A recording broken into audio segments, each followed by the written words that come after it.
Hello everybody, today I am back on Another Cool World, just like usual. And today, I am just going to be telling you guys what you should probably prepare for the release of Askiy Ridge in a couple days. This video does apply for every map, essentially, so when new releases come out in the future, you can look back on it, because the cost will be pretty much the same for every single one, because that's what I'm going to be exploring today. I'm going to be telling you guys what money you need to get and what equipment you probably want to buy before we get to Askiy Ridge in a couple days. So if you guys enjoy or found this helpful, just think about subscribing and liking. It's up to you guys though.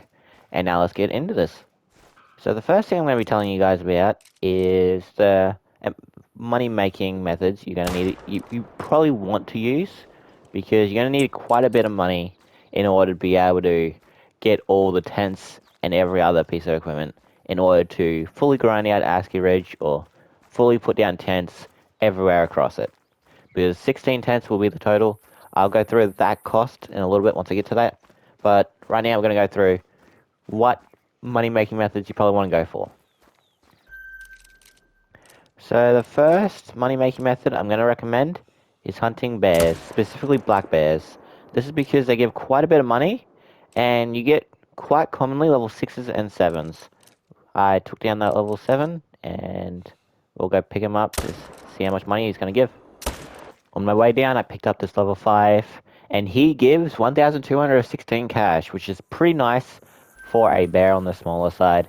Now, the level 7, he's going to be quite a bit more. He's 1,500 cash, and he isn't exactly that big either. He's a pretty nice sized bear, and yet you're still getting 1,500 cash, and you can still get bigger quite commonly.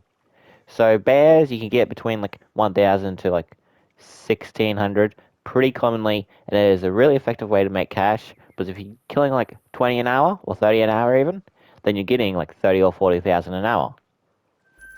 So the second money method I'm going to be telling you guys is hunting red deer, because they also give quite a bit of cash, and it's a pretty nice way to get money pretty easily, because a level 6 and a 7 are pretty much the average.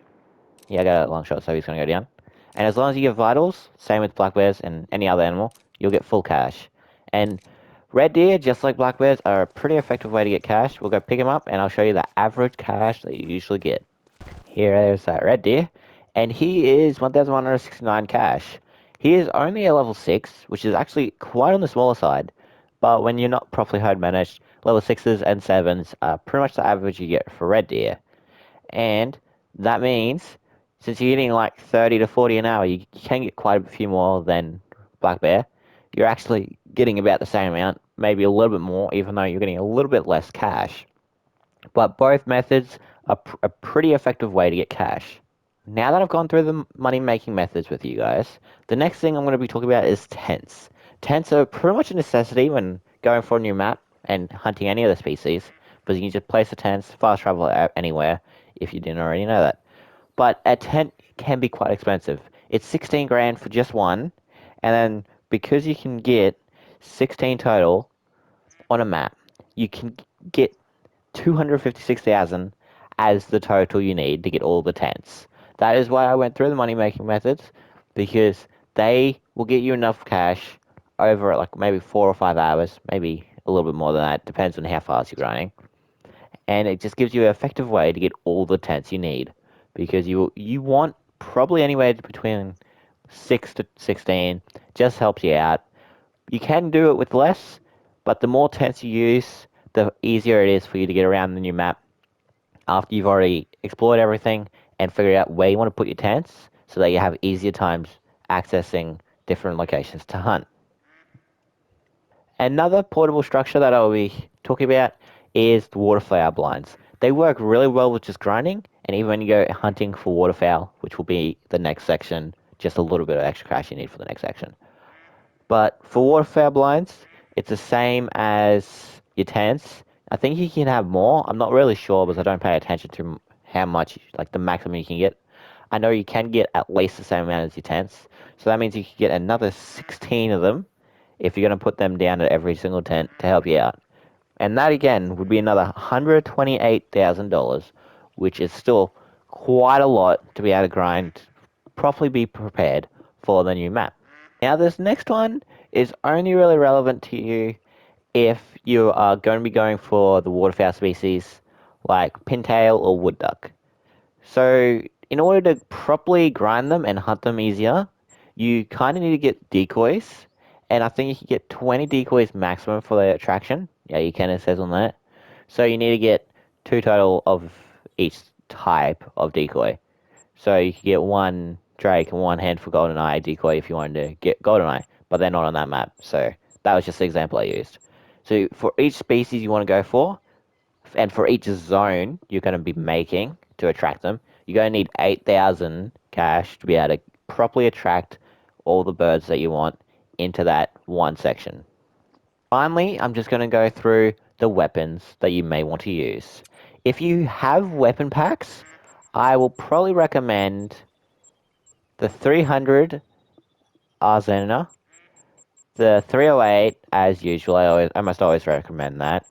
It's a little bit further down. I'm going to scroll to it so you guys can see. And also the Quest Reaper.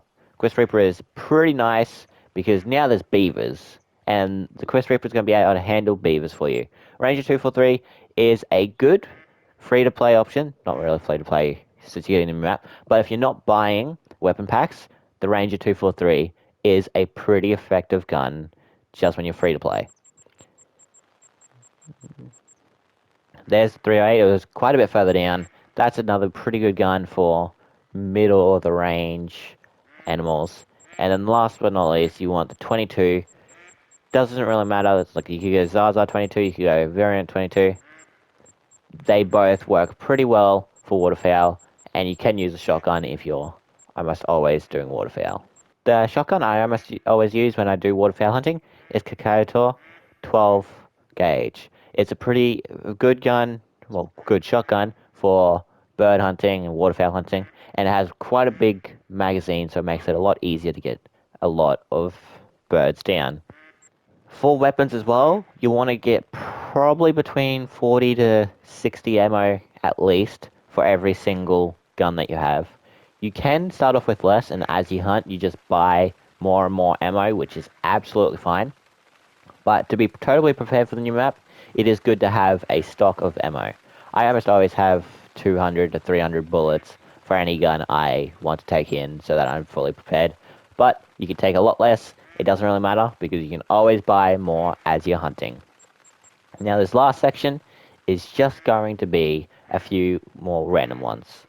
The scope doesn't really matter too much because as you're hunting, you just get whatever scope you want. You can feel comfortable, but you could have to spend 36 grand, 24 grand, depending on what scope you still need to buy, especially if you're starting out just recently. And then laws. If you're going for waterfowl again, you do have to get the new laws. Lures. I can't really speak properly. And if you want to attract any of the new species, they might be on other lists, but I'm not really sure. I don't have access to pre-access, so I'm just guessing all this, and I hope it's helping. And then First Aid and Scent Eliminator, they are pretty nice just to help you out.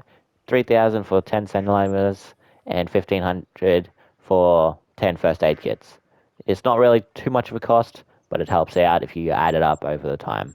And with that, that's essentially all the costs that are needed in order to prepare for Askiy Ridge. I know it's not really a good explanation or anything, it's just more or less telling you guys what you should probably get, but it's up to you guys whether or not you actually follow. It's just to get prepared for it. You don't actually need everything, and I'll put the cost right down below right now of the total cost you would probably end up needing, with maybe a list of how that adds up. I don't really know if I'll do that. But thank you all for watching. I hope you guys found this useful at least a little bit. And I hope you're ready for Askiy Ridge. This should help you prepare if you're going to pay attention to it.